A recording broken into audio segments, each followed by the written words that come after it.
Olá pessoal, tudo bem? Eu Pedro, estou aqui para fazer um comentário sobre o diálogo do Meno.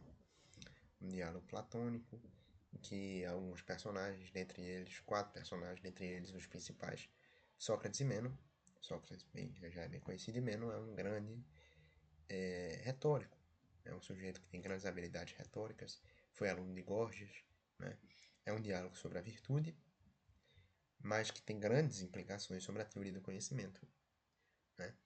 Eu li o diálogo na tradução de Carlos Alberto Nunes, foi me disponibilizado por PDF essa tradução, né? Estou aqui com o diálogo do meu lado e com um resuminho que eu sempre faço, né, dos bons livros, e vou aqui comentando um pouco sobre esse diálogo um todo. Detalhe que não vou estar aqui expondo ipsis litteris ou lendo o diálogo o tempo todo, porque é mais fácil vocês lerem, né? Eu estou aqui muito mais para fazer comentários, minhas opiniões, minhas conclusões sobre o diálogo do Meno, o que é que eu achei importante, o que é que eu achei, né, de menos importância. E aí nós vamos fazer essa leiturinha, né? E esses comentários eu vou fazer aqui. E, enfim. Inicialmente, o diálogo ele começa com uma pergunta essencial que é se a virtude ela é ensinável, ou se ela é adquirida pela prática, ou se ela é fruto da natureza humana. Ou seja, ela é natural, ela já vem com o homem. É a questão que se busca responder, que Menon procura perguntar a Sócrates se ele é capaz de responder, e a discussão ela gira em torno disso, apesar de em algum momento ela ter uma pequena interrupção para se falar sobre teoria do conhecimento, que acaba que a implicação principal desse diálogo, né, é sobre a teoria do conhecimento. Então, Sócrates, ele... A primeira coisa eu acho que a gente devia ressaltar antes de falar um pouco de Sócrates é que essa coisa da ensinabilidade, da qualidade do ensinável, na verdade ela quer dizer o seguinte: a virtude ela é alvo de conhecimento, ou seja, é capaz de, pelo raciocínio, aprendermos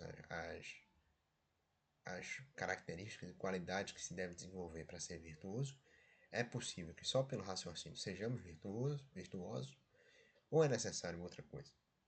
É necessário um dom divino, ou então ela já vem em nós pela natureza, né? Há pessoas escolhidas para serem virtuosas, ou não, ou ela é adquirida pelo conhecimento. Bem, então o diálogo começa a se desenvolver com Sócrates dizendo que não é capaz de responder essa pergunta, né? É a resposta clássica. Eu não sou capaz, mas aí ele adiciona falando que não só não é capaz, como ninguém que ele conhece é capaz de responder a essa pergunta. Ele já perguntou para várias pessoas e ninguém é capaz de responder. E aí Menon, que era aluno de Gorgias, e Gorgias era um sofista, enfim, ele desenvolvia muitos temas sobre a virtude e disse que Gorgias era capaz de responder sobre a virtude, e Menon também disse que era capaz de responder sobre a virtude. E aí então Sócrates ele começa a formular suas perguntas. É interessante que no primeiro desenvolvimento de Menon, né, Menon ele, ele diz que, na sua primeira tentativa de responder a pergunta, veja, a virtude do homem é a administração da casa, a das mulheres é a cuidar dos filhos, o dos filhos é a obediência, o dos escravos é a obediência ao Senhor, o dos idosos, blá blá blá blá blá. Bem, então Sócrates já tira aquela primeira onda, né, que é típica dele, que assim, olha, eu perguntei por uma virtude e você me deu várias. Já é a primeira objeção que Sócrates faz a Meno, de grande importância, porque ela traduz uma coisa. O que Sócrates quer dizer com uma virtude é que quando nós falamos, né, de uma coisa, quando nós nomeamos uma coisa e nomeamos corretamente, isso é uma coisa interessante, ou seja, lá no Fedro, que é outro diálogo, as coisas têm divisões naturais, e se nós nomeamos corretamente de acordo com essas divisões naturais, há algum tipo de unidade. Né? Unidade é uma qualidade comum a todas aquelas coisas, definição comum a todas aquelas coisas, são várias tentativas de responder o que, é que seria essa unidade. E então Sócrates está perguntando por essa unidade da virtude, enquanto Meno corresponde a uma pluralidade, né, de diferenças. E ele fala isso dando o exemplo da abelha, quer dizer, a habilidade, ele não usa essa palavra, lógico, mas a qualidade da abelha, ela diferencia ou ela equaliza as abelhas? Ele não responde, ela equaliza. Então, a qualidade da virtude, sendo também uma qualidade comum a todos aqueles, deve equalizar a virtude. Então, há nas várias virtudes uma coisa comum, que é a propriedade daquilo que nós chamamos de a virtude em sentido abstrato. Né? A virtude enquanto conceito único. Né? E aí Sócrates está indo atrás desse conceito, dessa definição, dessa qualidade ontológica também da virtude. O que é que faz uma coisa se tornar virtude? Quais são as propriedades que ela deve preencher? Então ele parte desse ponto de vista ontológico. E aí há uma breve discussão sobre Meno tentando compreender melhor do que é que se trata esse prisma ontológico. E aí ele há uma digressão sobre a natureza da figura, a natureza da cor, né? Inclusive até é interessante essas perspectivas. Cor como o eflúvio dos corpos, né? Essa física grega é até muito bonita. Então, há essa breve digressão. Aqui tem um copinho, né? Aqui. Então, há essa breve digressão sobre a figura e a cor. Para dar mais um detalhe sobre o que é essa coisa comum das várias experiências que temos. E aí, ao final dessa digressão, Meno formula uma nova definição de virtude. Ele diz que a virtude é o desejo das coisas boas, né? E a capacidade de realizá-las. E aí Sócrates, naquela visão intelectualista, né? Todos têm desejo de coisas boas, as coisas mais, visto que são capazes de causar mal a quem deseja, aquele que deseja não pode desejar conscientemente, só deseja achando que é uma coisa boa. Então é um outro debate que a gente pode fazer aqui em outro momento. Mas ele diz, veja, todos desejam coisas boas. Mesmo aquele que comete as coisas más faz por ignorância. E, bem, todos desejam coisas boas, então não é isso que diferencia o virtuoso do não virtuoso. Será que é a capacidade de realizá-las? E então, Sócrates, ele fala que não basta a capacidade de adquirir coisas boas. Porque o que é que seriam coisas boas? E aí é a grande discussão. Eu estou fazendo essa breve digressão para depois entrarmos no ponto principal, que é a partir daí que surge o paradoxo do diálogo. Coisas boas são, aí só a riqueza, né? Sei lá, a fama, a temperança, a coragem, né? A boa reputação. Mas Sócrates ele tem essa coisa. Não basta ter a capacidade de adquirir essas coisas boas para ser virtuoso. Essa capacidade deve ser exercida de modo justo, lógico, né? Aquele que rouba tem a capacidade de adquirir riqueza, mas não é virtuoso. Inclusive, aquele que deixa de roubar, ou seja, não tem a capacidade de adquirir, ele é virtuoso, enquanto aquele que tem a capacidade não é. Então ele refuta completamente essa coisa de Meno, e aí Meno reformula, falando, não, então a virtude seria a capacidade de adquirir coisas justamente, coisas boas justamente. E aí Sócrates fala, tudo bem, mas a justiça, ela é uma virtude ou ela é a virtude? Ela é virtude ou ela é uma virtude? É assim que Sócrates formula. Ela é virtude ou ela é uma virtude? E Menão fica sem entender. Quer dizer, há outras virtudes que não a justiça, ou a justiça reúne todas as virtudes? Menão diz, lógico. Há outras virtudes que não a justiça. Há a coragem, a temperança, o bom intelecto, a razoabilidade, enfim. Há outras virtudes que não a justiça. Então Sócrates fica perplexo e tal. Tudo bem, então como é que você vai me definir o virtuoso pelo justo se a virtude ela pressupõe a definição de justiça? Então não há como definir uma coisa por uma parte integrante. Né? Sendo a justiça parte da virtude, não é a qualidade comum, porque, obviamente, há coisas que não participam dessa justiça que são virtudes. Então, como é que você pode definir, né, essa coisa comum numa parte da coisa comum? Não é possível. Você já pressupõe que existe uma definição para virtude quando você utiliza da justiça para definir virtude, porque, querendo ou não, se você utiliza da justiça para definir virtude, como a justiça é uma virtude, você se utiliza da virtude para definir virtude, isso é circular, é antilógico, etc. Então,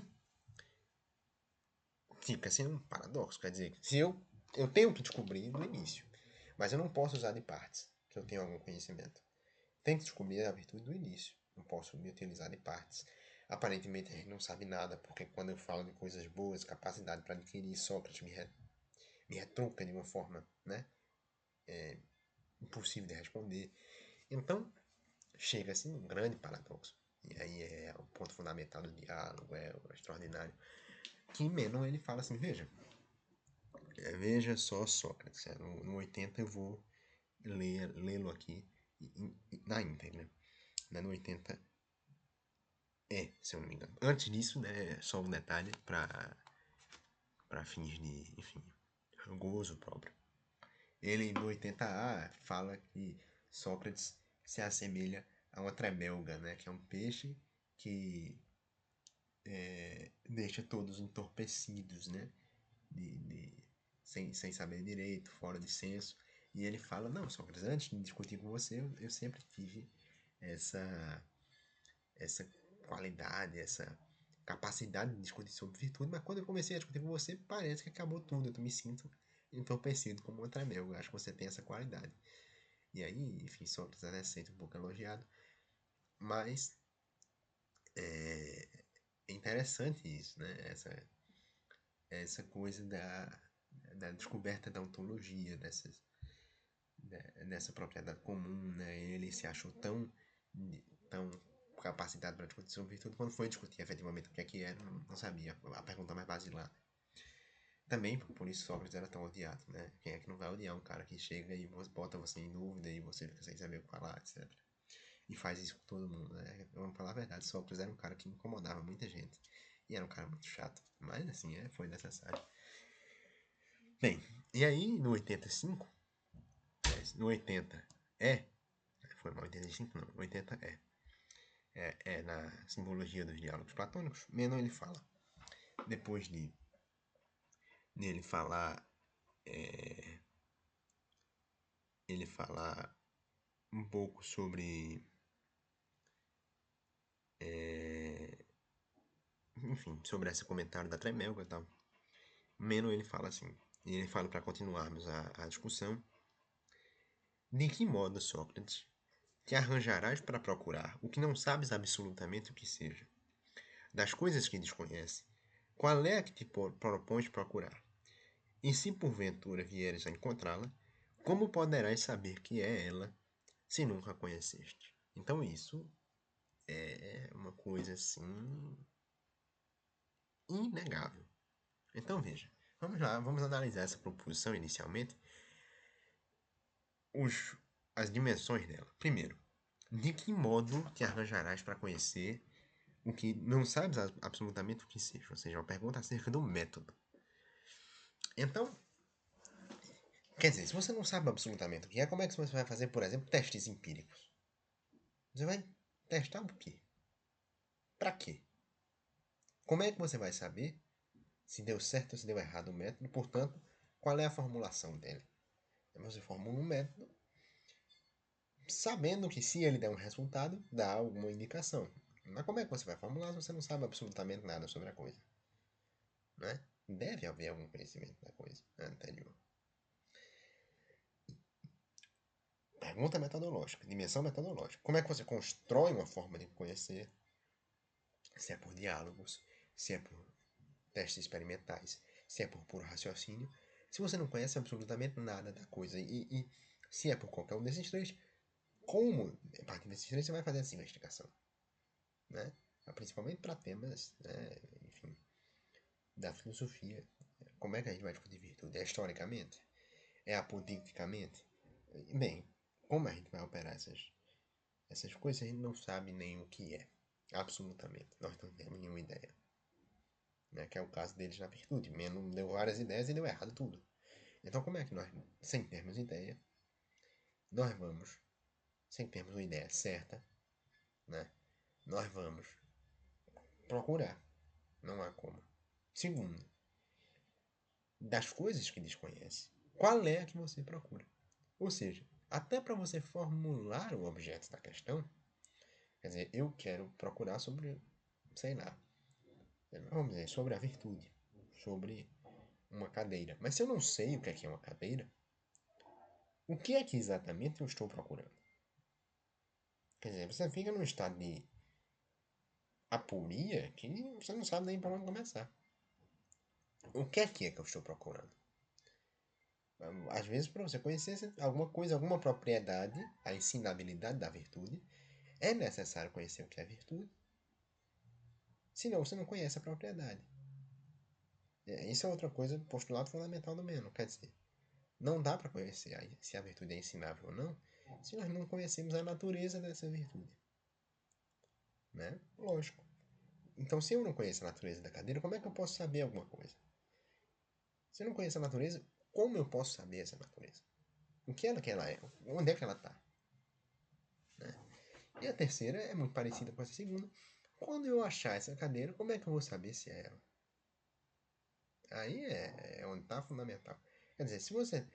Como é que você sabe certeiramente que é aquela coisa? Deve haver uma confirmação anterior.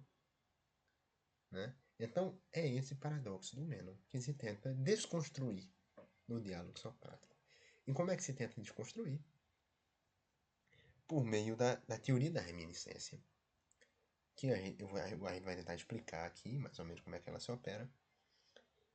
E, bem, ela vai ser... Mais ou menos ela se resume no seguinte. O primeiro postulado é de que a alma do homem ela é imortal. Isso é importante para a teoria do conhecimento, como bem para outros temas em Platão, o tema da criação, o tema da criação não, da geração física das almas, o tema da política, da ética, bem, a imortalidade da alma ela é importante nesses temas, mas aqui ela também é muito importante porque exige-se que a alma do homem seja além vida. Porque ela tem de ter um conhecimento anterior. Para que haja conhecimento verdadeiro. Se aceitarmos o paradoxo de Meno, não há conhecimento. Porque nós não podemos pressupor que nós sabemos de tudo. Nós não sabemos. Isso é evidente. Então, enquanto sujeitos, nós não sabemos. Então, como é possível que nós acertemos no caso, né? É impossível, se nós aceitarmos esse paradoxo. Então, Sócrates monta uma forma de não aceitá-lo. Até em virtude da própria experiência comum que nós vemos de que parece que é um conhecimento verdadeiro. Né? E pela própria metafísica platônica das formas, das intuições das formas, parece que é um conhecimento verdadeiro. Então, há alguma forma de resolvermos isso, e é pela teoria da reminiscência. Então, a primeira coisa é que a alma do homem ela é imortal. E depois, apesar de no Menon não haver a menção expressa às formas, no Fédon, é outro diálogo, expressa-se que a reminiscência ela se opera por meio da visão das formas. No Fédon também isso se expressa. No Menon não. No Menon não se fala de formas, se fala que no Hades, enquanto a alma estava no Hades, ela teve essa experiência com as formas. As formas não. Enfim, ela teve essa experiência dos conhecimentos e veio para o mundo real com todos esses conhecimentos acumulados. Porém, em virtude da sua existência efetiva no mundo real, ela se meio que ela se esqueceu desse conhecimento. Ela tem nele, a alma tem nela o conhecimento, mas ela, como pelo desgaste do tempo não utilizado, ela mantém ele muito remoto, de modo que ele não é imediatamente acessível. Essa é a primeira coisa. Então, é óbvio que nós não sabemos de tudo de forma imediata. É um grande problema do inatismo, quer dizer, se nós temos esse conhecimento todo, E onde é que vem a dúvida? Então Platão ele diz, veja, a alma ela conhece tudo, mas em virtude do longo tempo sem se utilizar, ela deixa de lado isso tudo, enfim. E ela, ainda que conheça, ela, por não utilizar, não se lembra naquele momento. Então, um processo de conhecimento deixa de ser um processo de descoberta para ser um processo de lembrança. E isso é muito interessante. Porque se nós vermos, principalmente quando a gente fala de descobertas matemáticas e descobertas filosóficas, parece mesmo, pelo menos para mim, um processo de lembrança. Então, quando você vai, por exemplo, montar me lembro de, no Enem, fazer questões de geometria, que a priori pareciam muito difíceis, mas que você vai montando ali umas retas, umas setas, e parece que mesmo que você não soubesse inicialmente o que é que significava, né? O que é que aquele problema tinha para resolver, em algum momento você vai achando soluções que vêm de dentro de você, não vem de ninguém lhe ensinando, ninguém lhe botando conhecimento, e por meio da sua disposição interior você encontra essa solução para esse problema. Lógico, eu fazendo minhas questões do Enem, eu tinha algum conhecimento de geometria. Né? Não podia dizer que eu era um sujeito que não sabia absolutamente nada. Mas, a meu ver, isso ocorre muito também com aquela coisa das noções iniciais. Quer dizer, como é que nós podemos... É o problema do, vamos dizer assim, de uma matriz não ontológica do conhecimento. Como é que existe o erro? Não existe. O erro, inclusive o erro na discussão de um problema, ele só existe em virtude de uma concepção inicial acerca de alguma das propriedades daquele problema. Então veja, se se discute a virtude e se diz que há concepções erradas e, e certas, é porque há alguma concepção em comum acerca da virtude. E o que Sócrates diz é que efetivamente há. E essa concepção não é arbitrária dos sujeitos, mas ontologicamente lembrada por eles em razão da visão das formas. E isso é extraordinário porque isso fundamenta a possibilidade do conhecimento. Lógico, a teoria da reminiscência ela tem como ponto fundamental, e é o ponto que eu vou me propor a discutir, o inatismo do conhecimento. Esse é o primeiro ponto. Ou seja, o conhecimento, ele, para que efetivamente exista, deve ser inato. 2, esse conhecimento passa por um processo de não de descoberta, mas de lembrança, né? Que é a consequência da seguinte, mas não é consequência direta, porque ele podia ser lembrado ou ele podia ser imediato. Né? Por exemplo, as noções de clareza em Descartes parecem ser imediatas. Né? Não precisa de... É uma noção inata imediata. Não precisa haver nenhum tipo de lembrança do que é que significa essa clareza. Identifica-se no momento do discurso. Então, para Platão, não. Para Platão, essas coisas, como existe a dúvida, nós conhecemos as coisas por meio das formas, pela alma, mas, veja, existe essa dúvida. Nós não sabemos imediatamente o que essas coisas significam. Nós precisamos passar por esse processo de lembrança e de excitação e provocação do nosso intelecto. E aí, para isso se desenvolve toda uma teoria da alma, de que há uma remigração das almas, de que, enfim, as almas elas podem reencarnar em outros indivíduos e elas ficam no plano superior, contemplando as formas.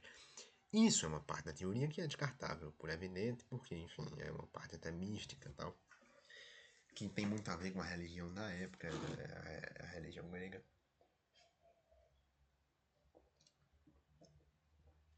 Mas, a parte que diz respeito à teoria do conhecimento e a necessidade do inatismo do conhecimento, ela sim é muito verdadeira. Principalmente quando nós pensamos nas alternativas de se responder esse paradoxo do menos. Quer dizer, se nós não sabemos nada, como é que nós vamos procurar? Então,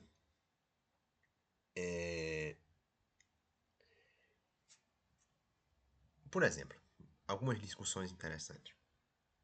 Primeiro,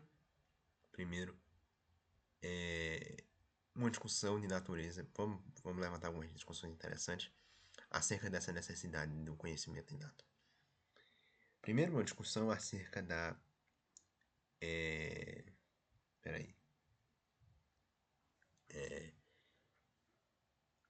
Quais seriam as outras respostas alternativas a esse paradoxo? Uma delas seria uma resposta empiricista, dizendo, vamos dizer assim, que há certa compatibilidade entre a mente humana e o funcionamento efetivo das coisas, dos objetos aos quais se destina a mente, e, portanto, no processo de experiência, essas coisas emanariam dos objetos. Então, é como se houvesse, em verdade, uma emanação mesmo dos significados intrínsecos daquele objeto. Isso levanta algumas dúvidas. A coisa pesquisada, ela revela para o indivíduo a todas as suas propriedades, né? Isso tem algumas implicações, porque como é que se pode dizer que ela revela no processo experimental todas as propriedades se há dúvida? Aí a dúvida é uma questão linguística apenas, né? Veja, mas há um grande problema aí nessa concepção de empiricismo que a priori resolve o problema do paradoxo de Menon. Quer dizer, as coisas têm propriedades de revelar-se aos outros por completo. De modo que, ainda que você não saiba o que é a coisa, ela se revela. Não é?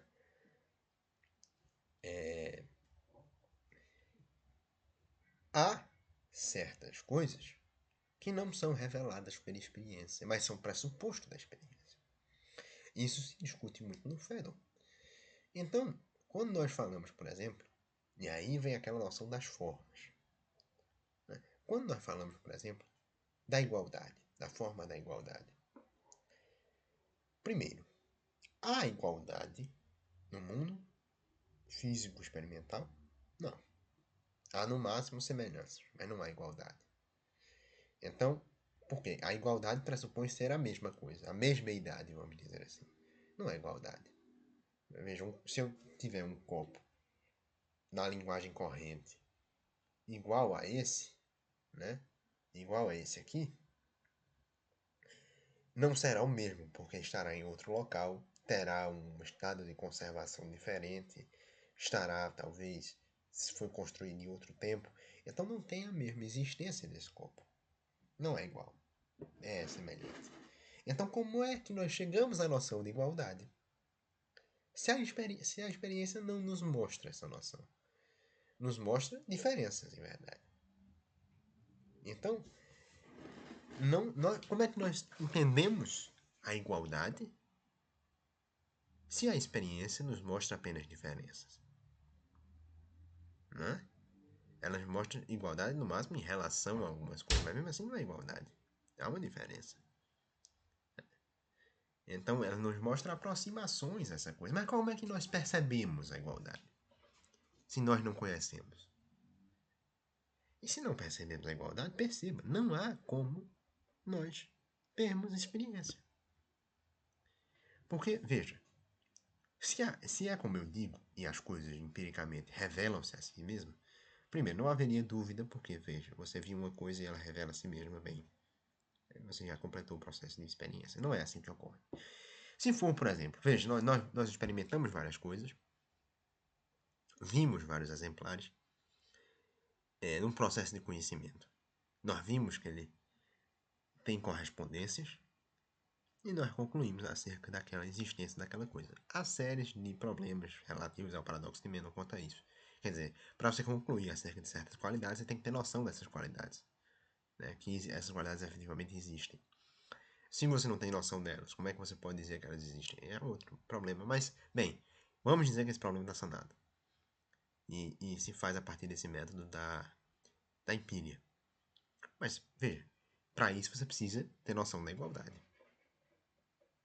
Como é que você tem noção da igualdade empiricamente? Há uma coisa igual à igualdade? Não. Nem há igualdade no mundo empírico. Há só semelhança, no máximo. Aproximação da igualdade. E nem sei se podemos desenvolver muito essa noção da semelhança. Na verdade, é a diferença. A semelhança seria... A semelhança só existe em virtude da sua aproximação com a igualdade.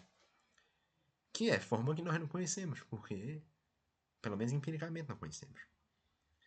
E que, ao mesmo tempo, ela é base para o conhecimento empírico. Então, como é que você conhece a igualdade? A igualdade ela parece ser pressuposto desse desenvolvimento do conhecimento empírico. Portanto, ela é uma das coisas que você deve conhecer antes de começar o seu processo de conhecimento. É uma das coisas que está inata. É uma das coisas que, com certeza, Platão incluiu nesse projeto de reminiscência. Na verdade, Platão incluiu tudo, né? Todas as formas nesse processo de reminiscência. Outra das formas interessantes é a forma da unidade. Quer dizer, como é que a experiência, se você for observar, e isso é comum nos filósofos platônicos, ela não é uma experiência de coisas unitárias, mas ela é uma experiência que se dá como um feixe. Na verdade, inúmeras coisas acontecendo ao mesmo tempo na sua experiência. Nós, é que enquanto sujeitos, separamos essas coisas, mas elas estão acontecendo ao mesmo tempo. Então, ao mesmo tempo que existe uma coisa se mexendo aqui na minha cabeça, uma coisa se mexendo aqui na minha mão, o quadro atrás, as partículas de ar se movimentando, enfim, ondas sonoras e grandes mutações, nós classificamos como um quadro, né? Como o quadro aqui atrás, esse quadro aqui, é meu óculos, eu. Então nós classificamos uma coisa como unidade, mas aparentemente a experiência não nos dá essa noção de unidade. Então de onde tiramos ela? Como é que podemos dizer o que é uma árvore propriamente dita, o que é uma cadeira propriamente dita? Nós primeiro devemos delimitar o limite dessa cadeira que se dá pela unidade. Mas nós não temos experiência da unidade. É outra das formas que nós devemos ter conhecimento anterior. Ao menos delas nós devemos ter. Platão defende que nós devemos ter das outras também. Mas eu aqui, enquanto pessoa incapacitada, digo que... Eu não sei se Platão está certo, mas eu sei que pelo menos na igualdade, na unidade ele está. Né? Principalmente quando nós vemos a noção das formas. O que são as formas? São existências, modelos de perfeição, né? Que os objetos sensíveis detêm participação. Ou seja, os objetos sensíveis traduzem de alguma forma a realidade das formas. De alguma maneira eles traduzem a realidade das formas. Porém, essas são essa realidade de modo perfeito. É o que acontece com a igualdade. Quer dizer, as coisas não são iguais, são semelhantes ao máximo. Acontece com a unidade. As coisas não são unitárias, são semelhantes, são plenamente unitárias. Elas estão em conjunto, às vezes você não consegue delimitar exatamente se uma coisa é até ali ou não é. Então, mesma coisa quando você fala da virtude. Quer dizer, será que para falarmos de justiça, ela deva ser uma propriedade que deve existir ou ela existe separadamente? Como assim? Ela existe separadamente das experiências de justiça ou deve haver justiça, experiência de justiça para que a justiça exista? Veja, é inconcebível você dizer que a justiça existe em virtude de experiências de justiça. A justiça é justamente um modelo de avaliação dessas experiências. Então ela existe autonomamente. Isso é inegável. Né? E aí, Platão ele percebe essas coisas todas. E desse modo ele defende essa teoria da reminiscência, que é o que? Nós temos conhecimento inato das formas que está obscurecido por essa experiência, que tem essa coisa da lembrança, que já disse aqui, me parece até verossímil que realmente ocorra uma lembrança no conhecimento. Né? Então, é muito interessante. Muito interessante. Também pode se perguntar, veja, se a experiência era tão incapacitante para produzir conhecimento, como é que nós, enquanto alma, temos conhecimento das formas? Como é que é o nosso primeiro processo de conhecimento? Esse sim Platão descreve como experimental, mas em virtude de uma qualidade muito simples. A forma, por ser essa existência perfeita, pode simplesmente se revelar, bem como eu falei ali atrás, né?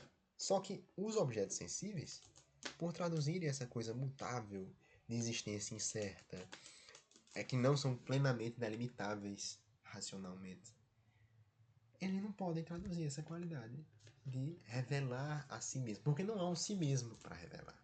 Em suma é isso, não há um si mesmo nos objetos sensíveis. E nisso Platão também está muito certeiro. Não há um si mesmo. Os objetos mudam, eles modificam, eles se transformam. E só essas formas, enquanto existências que, de algum modo, são compartilhadas pelos objetos, só elas são um si mesmo capaz de revelar-se. E, portanto, a alma, pela mera experiência dessa revelação, detém esse conhecimento. Né? Então, desse modo, a experiência ela dá conhecimento às almas. Mas nós que temos experiência dos objetos sensíveis, eles não podem revelar porque eles não são objeto próprio do conhecimento em virtude da sua mutabilidade, da sua incerteza, da sua. Enfim. E aí surge a necessidade de haver um conhecimento prévio, em virtude da experiência das almas. Né? E aí isso é extraordinário, e Sócrates até demonstra isso. Eu digo até que não é uma demonstração tão boa, com o escravo de Menon, que é um menino, e ele faz um problema simples. Ele desenha um quadrado e pede para que o menino construa um quadrado com o dobro de área, utilizando uma medida do quadrado. Veja, evidentemente, aqueles que conhecem geometria, que espero que todos conheçam, sabem que para construir um quadrado com dobro de área basta pegar a diagonal do quadrado original e fazer um quadrado de medida de lado da diagonal. E aí ele gasta algumas páginas com Sócrates perguntando ao menino, e o menino, só com as perguntas de Sócrates e com respostas que viriam de si, resolve a questão. É até bonito de se ver, tal.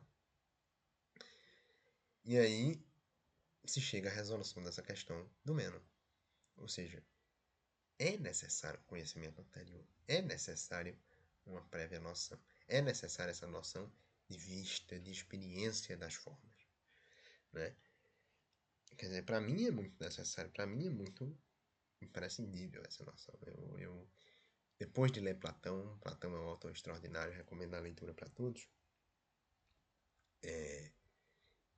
Você vê como ele parece místico, misterioso a uma primeira leitura, mas quando você vai investigar efetivamente o que, é que significam aquelas coisas, você vê que fazem bastante sentido até. Né? E aí, bem, depois disso, depois dessas implicações da reminiscência, desses comentários, eles continuam na investigação da virtude, já depois de ter feito esse problema do menino, do escravo. A conclusão final, eu não vou me adiantar muito, porque passou um pouco do tempo aqui, mas se conclui, depois de muita discussão, que a virtude, ela primeiro há uma discussão se a virtude dela é conhecimento, de início eles concordam que né? Depois é conhecimento, será, mas não há professores. Como é que não havendo professores é conhecimento? E aí Sócrates descarta a hipótese da virtude ser conhecimento, mas o diálogo ele não termina com a conclusão nítida. Ele diz mais ou menos que parece que a virtude é um dom divino e não é um conhecimento propriamente dito, em virtude de não haver professores, mas não é, essa virtude, ela, para que seja investigada essa ensinabilidade, é preciso que se descubra primeiro a sua natureza. Né? Então, e aí ele faz até essa provocação, a menos ao final. Eles chegam na conclusão mais ou menos, né? Mas principalmente porque Menon não quis falar sobre isso. Né? Não quis falar sobre a virtude como um conceito próprio. Quis falar especificamente sobre a característica de ensino da virtude. E é interessante essa coisa mais ou menos, porque essa coisa meio condicional, sem certeza, até pelo método que se pesquisou. Sócrates, quando Menon fala, olha só, eu entendi o que você quis dizer acerca da reminiscência, mas eu quero que você me explique agora se a virtude é ensinável. E aí Sócrates diz, olha, mano, infelizmente eu tô sendo muito conquistado aqui por você nessa discussão. Eu não queria abordar isso, eu queria abordar o que é virtude. Mas já que você está pedindo, a gente vai abordar o que é virtude, se a virtude é ensinável. Mas ele alerta que a gente não vai chegar a uma conclusão definitiva. Então vamos partir de hipóteses. E detalhe, as hipóteses só têm funcionalidade num sistema de reminiscências. Por quê? O que são as hipóteses? São basicamente senso comum. Ou seja, eles partem primeiro, por exemplo, da hipótese. A virtude é útil? A virtude é boa? É. Aí prosseguem. Ah, e as coisas boas? É aquela discussão que eu me referi anteriormente. Quer dizer, as coisas boas não são boas por si, mas são boas porque há um discernimento, uma inteligência no seu uso. Ah, e a virtude ela é boa por si, não é? É. Então a virtude é inteligência. Então a virtude é conhecimento. Então a virtude é ensinável. Essa é a primeira hipótese. Essa é a primeira conclusão dessas hipóteses. Depois, não, mas a virtude não tem professores. Uma coisa que não tem professores é ensinável? Não. Uma coisa que não tem professores é conhecimento? Não. Então o que é? E aí se chega à conclusão ao final que a virtude ela parece ser um dom divino, né? Mas, de qualquer jeito, essa construção das hipóteses é interessante porque busca justamente aquelas convicções interiores que, para que construam um conhecimento válido, devem advir de algum substrato ontológico, que é propriamente dito as formas, a experiência dessas formas. Para Platão, né? E de certa forma para mim também, eu acho que Platão tem muita razão nisso. Então, eu saúdo vocês com um grande abraço, né? Espero que se alguém se interessar, comente aqui alguma coisa e podemos iniciar até uma discussão. Agradeço por terem visto. Acredito que ninguém vai ver até aqui o final, mas bem, eu publico esses vídeos muito para uma revisão dos livros que leio e tal. Então, agradeço aí a companhia e até mais.